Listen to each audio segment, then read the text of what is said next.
Hello guys, it's Ben from T-Rex Space Station here. How's everybody doing? I hope that you're all well and looking forward to a nice weekend. I wouldn't normally be up this early, but I'm trying to reset my sleep pattern after surviving the week of nights. For those of you who've seen some of my earlier videos, you'll know that I'm not the biggest fan of night shifts, and I tend to have a lot of difficulty adjusting back to the daytime. Though it's actually kind of nice to be up slightly early on a Saturday, because normally I wouldn't be up before 1 o'clock, so I thought I'd use this opportunity to play some video games and have a bit of a chat and some video responses. Now I'm showing a little bit of gameplay footage here of a game called Crackdown, which is probably the best pickup that I've had in the last couple of weeks. I found this second hand in my local game for £1.99.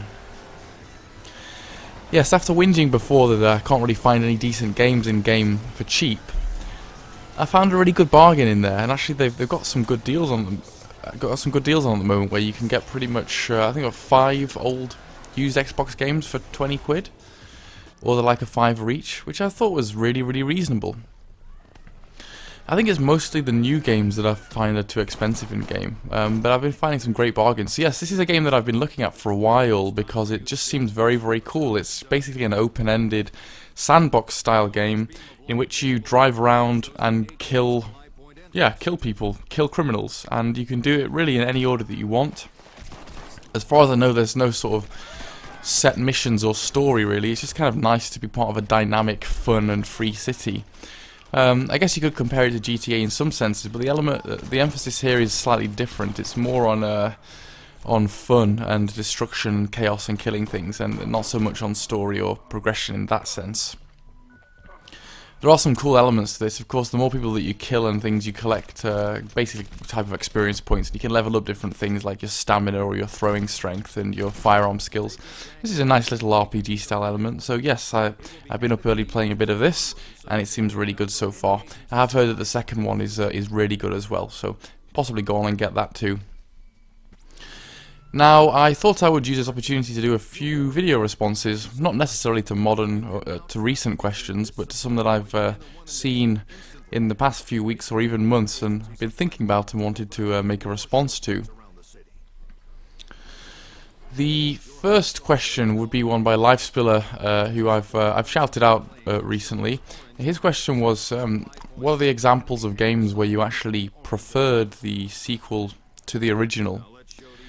And it was interesting seeing what people's responses were to this question on his webpage.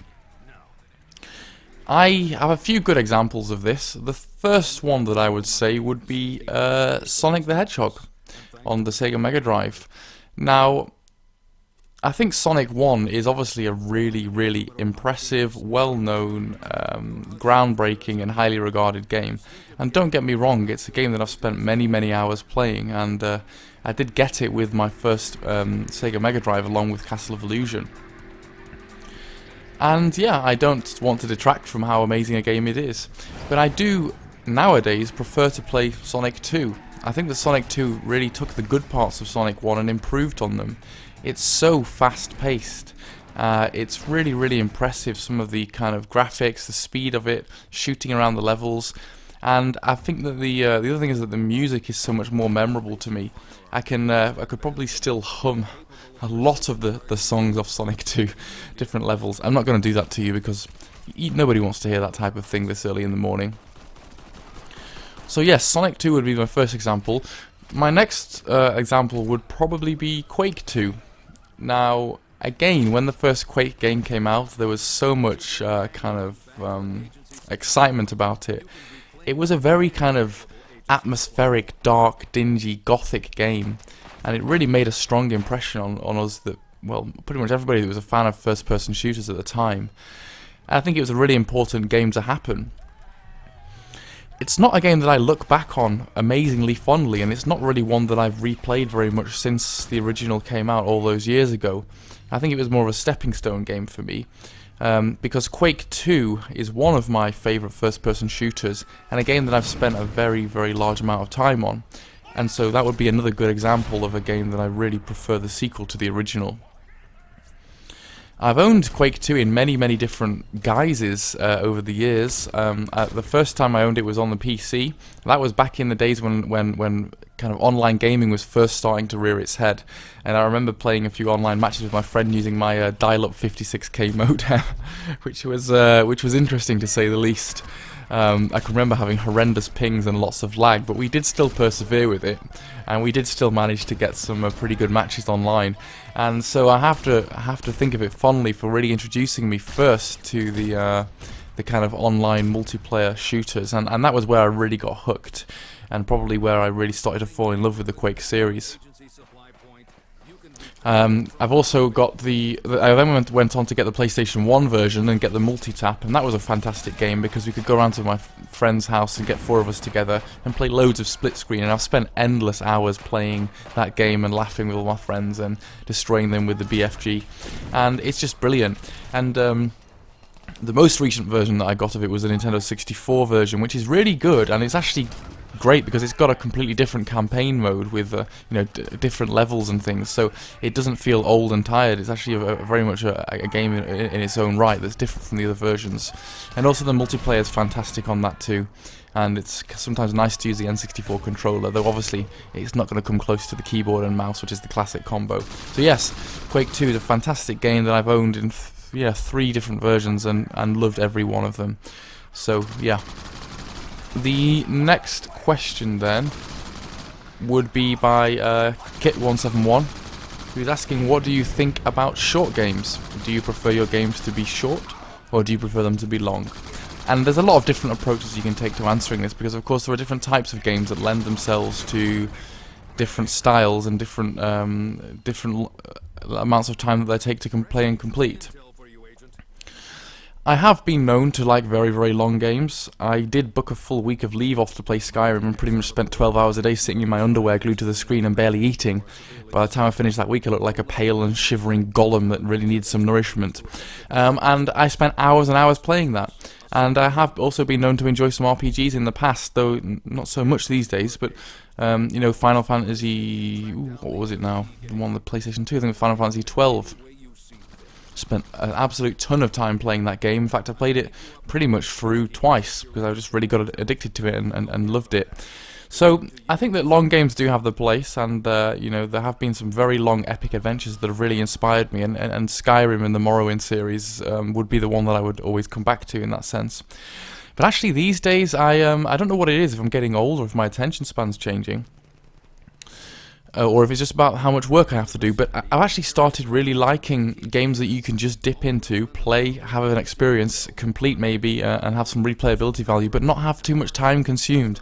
I am getting definitely a bit impatient. If a game I started off and it's slow to get going, if there's too much tutorial, if I feel like it's going to take ages to even get into it, I will lose my attention and go on to something else. I think the other side of it is that obviously as an adult you tend to have more games than you ever used to. So nowadays I've got quite a large number of games waiting to be played, and so there's not really much space there for a game to be occupying a vast amount of time and taking ages, because if it does that, I'll be like, well, I can just try something else and get that new game experience. So I'm a bit impatient, I'm a bit saturated with games, and so I think that nowadays I do tend to play things that I pick up and play, and short, fun, and easy to get into, and possibly not gonna take up my life.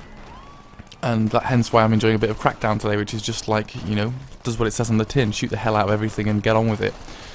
I think that the only times when I really get drawn into very long games are when there's a really good story. I have played games for hours and hours to find out what happens in the story, and that's the side of things that you do miss out on if you're playing only arcadey style games or only easy to pick up and play type games. And I am a bit of a sucker for a good story. The last game that I played absolutely avidly to find out what happened was probably Sleeping Dogs, so I really liked the plot in that game.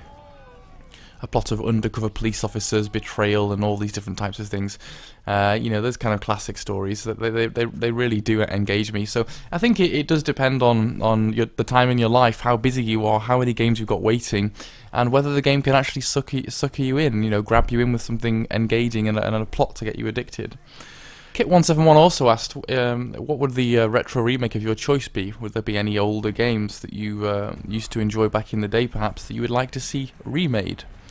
And I remember when I did my Duke Nukem Forever video and said that I pretty much really didn't enjoy the new game. And I said in the comments section that I'd probably prefer just to see a HD remake of the original Duke 3D. I'm thinking now, yes, I think I probably would like to see Duke Nukem 3D remade. It was an absolute classic game, and they have released like a massive, like I don't know what it's called, Atomic Edition or something, pack on Steam where you get the old game and loads of extra kind of customized maps and add-on packs and things, which is cool. And I can still play the original game. I think it still looks good enough to be played to this day. But it would be kind of fun and intriguing to see it brought up into HD graphics, you know, have a lick of fresh paint, have some new content added, and have, you know, a proper online deathmatch multiplayer support. I would really like to see that. I would definitely support a Duke Nukem 3D remaking. And, you know, in a similar vein, I would also like to see Shadow Warrior as well. Shadow Warrior was an absolute classic game with so much of that hilarious 3D Realms banter. Again, I would really support seeing that one brought up to the future, given some nice shiny new HD graphics. Not HDMI, that's a bloody cable, you muppet. I'm saying that because I've been fiddling around with my capture card this morning and seem to have AV cables and HDMI things running through my head. I actually originally wanted to capture some Nintendo 64 footage. I've been playing a bit of Body Harvest, which is a great game. But the N64 is turning out to be a right bastard to record for some reason at the moment. I think that I'm missing the correct cables, because I have like an RF out. I don't actually have an AV out, which means that I can't seem to sort it out to run through my capture device. So I'm going to have to rummage online and try and find a way of recording it efficiently. Because recording stuff with my video camera from the screen, it's not a method that I'm fond of. I know it works for some people, and I know certain people have got that down to a T and know where to put their camera and all that stuff, but for me it's a lot of faffing. It involves messing around with tripods and trying to aim it at the screen and going into a different room, and so I just can't be bothered. But I've got you know, a small but growing collection of Nintendo 64 games that I just really would like to play and show you a little bit of. It's funny actually that I'm playing Body Harvest and Crackdown right now, because those are both sandbox style games. One very, very old and looking rather dated, and one pretty, well, relatively new in HD. But it's funny that sandbox is still a genre that I've liked for a long time and still entertains me. And it's kind of nice to see early sandboxes where those ideas are in there, you know, where you can take cars and vehicles and bikes and run around and stuff and squish people, Grand Theft Auto style. But yes, I'll try and sort that out and get a bit of Body Harvest gameplay footage soon. Anyway, I'll stop rambling now. Thank you for watching this video. I hope you've enjoyed my video responses to some of those guys' questions. I will post links to the videos in the videos that I've responded to in the description below. Alright, take care guys, and I'll speak to you soon. Bye.